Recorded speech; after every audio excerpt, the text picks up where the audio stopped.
Yo guys, fear facers, friends, procrastinators. Right now I'm gonna be talking about change. Doing things that we're not used to doing because it's good for us, because it makes us think new thoughts. It makes us break old patterns and behaviors. And that was the quest I set out on a couple of months ago. It was what I had to do because I had gotten stuck. I needed to think new thoughts. I needed to do things that made me push myself into changing.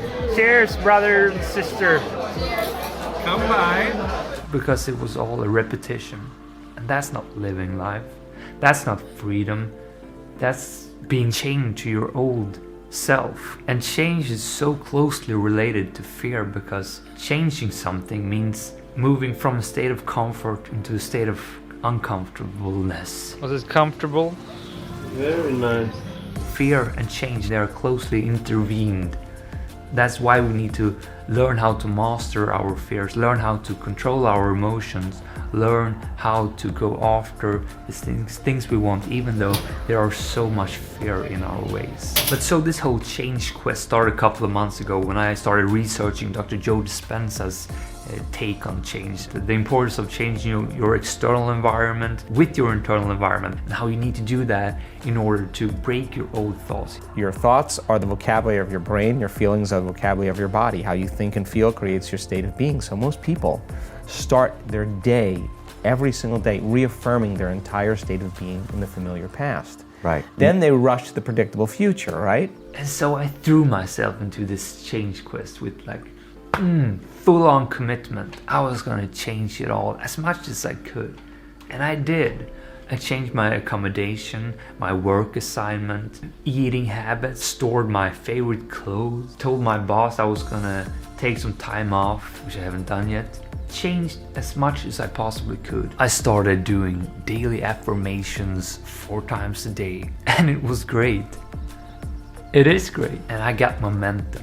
I felt the wind of change blowing. It was fresh, and it even pushed me to have playtime in my life again. Playtime as in just doing things for the sake of having pure joy extracted out of the experience. When I was a kid growing up, I wanted to be a rally driver. It was like the #1 thing. When I was on a motor vehicle, driving a motocross, a car or whatever, it's just like pure joy and happiness. But I forgot about that. I started to down-prioritize playtime, just doing things for the act of the joy. Because one of the dark sides with being addicted to personal development, you always have the opportunity to invest time in learning, in growing, becoming better.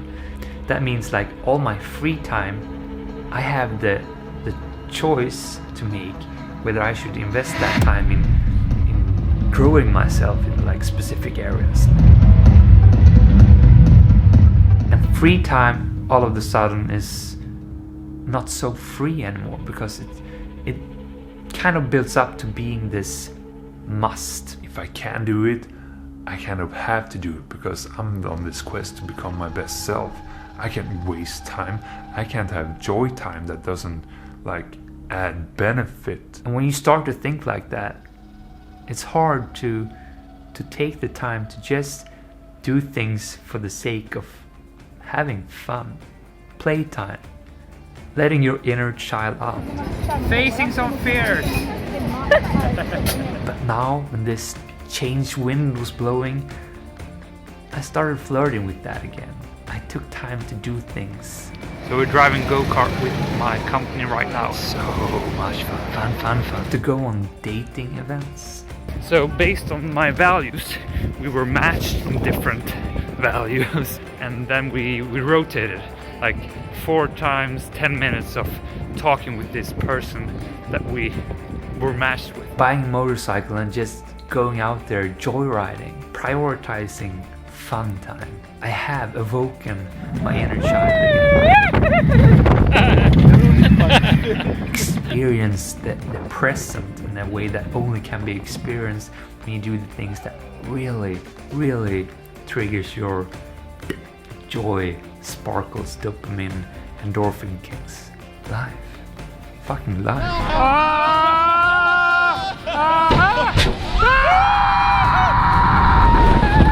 So Alex 2.0 had awakened, or at least started to experience life from a new level. And just as Dr. Joe Dispenza promised, my changed behavior had made me think new thoughts, take new actions, do things I hadn't previously done, just because I broke my old way of living.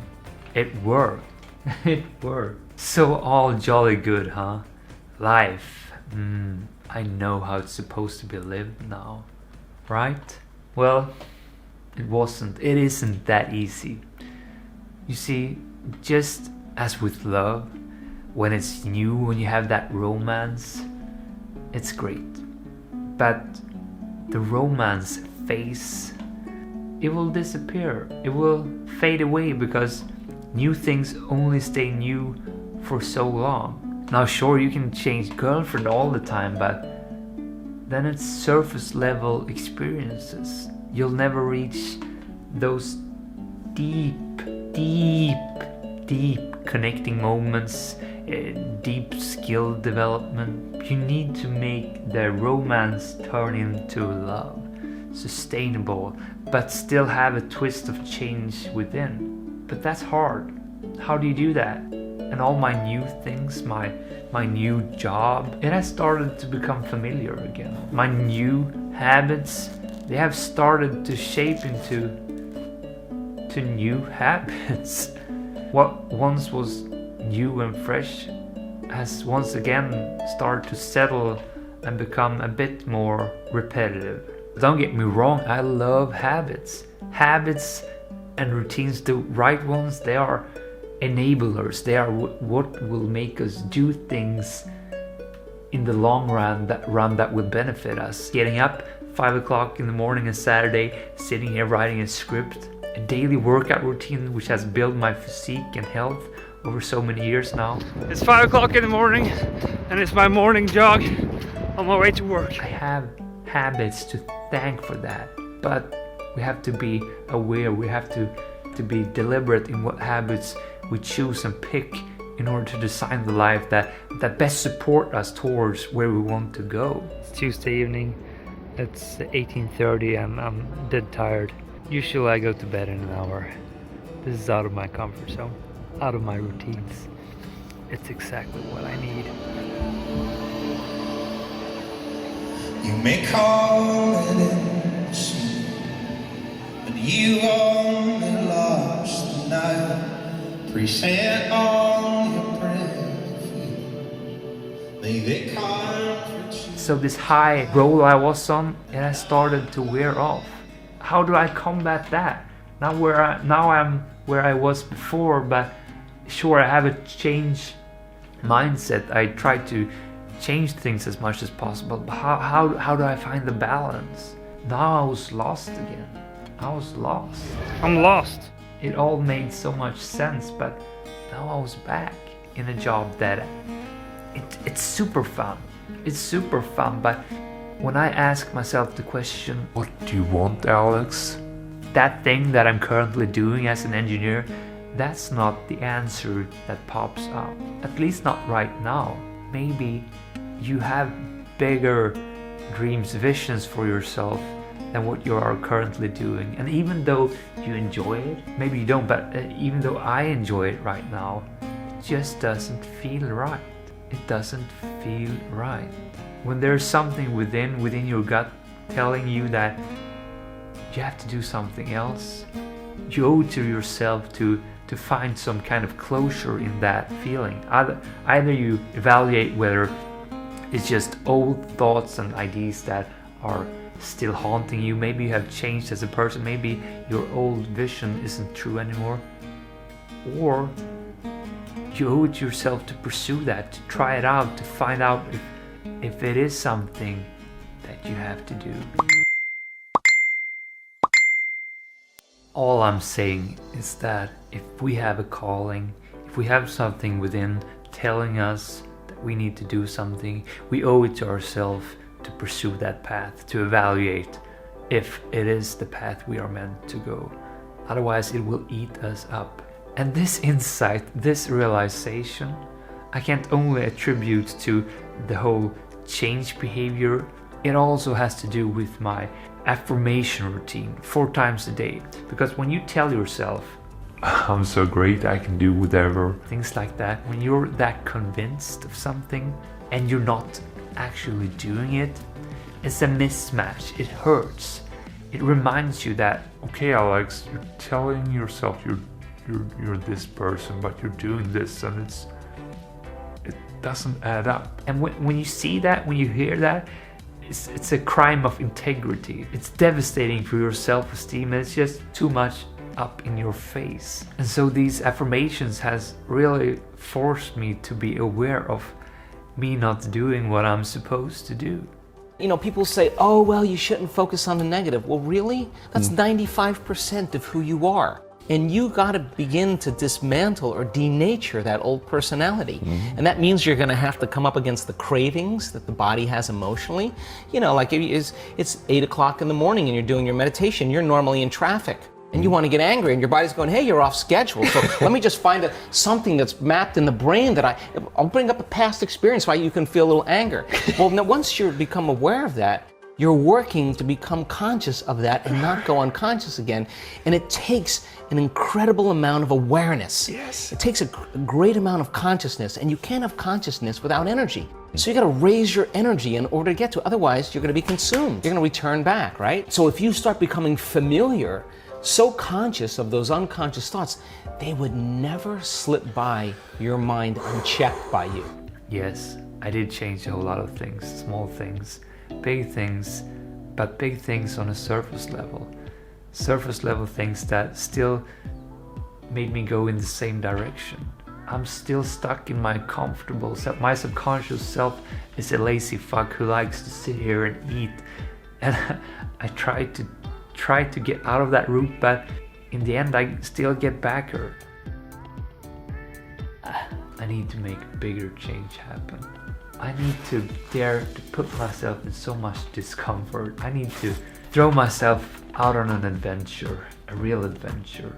Remove my comfortable places. They shouldn't be an option. When you stop eating candy, when you want to lose weight, you don't have them laying around. You remove the temptations.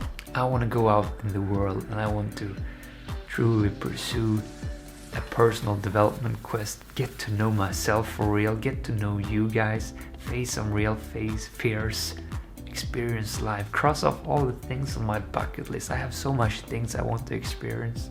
I have so much things I want to do, but I can't do them when I sit here, go out there and have real adventures. Now, since I recorded this video, I've been doing a whole lot of thinking, and I know it's not about escaping my external environment. I know that the real change happens within. That's where you fundamentally need to rearrange your way of thinking.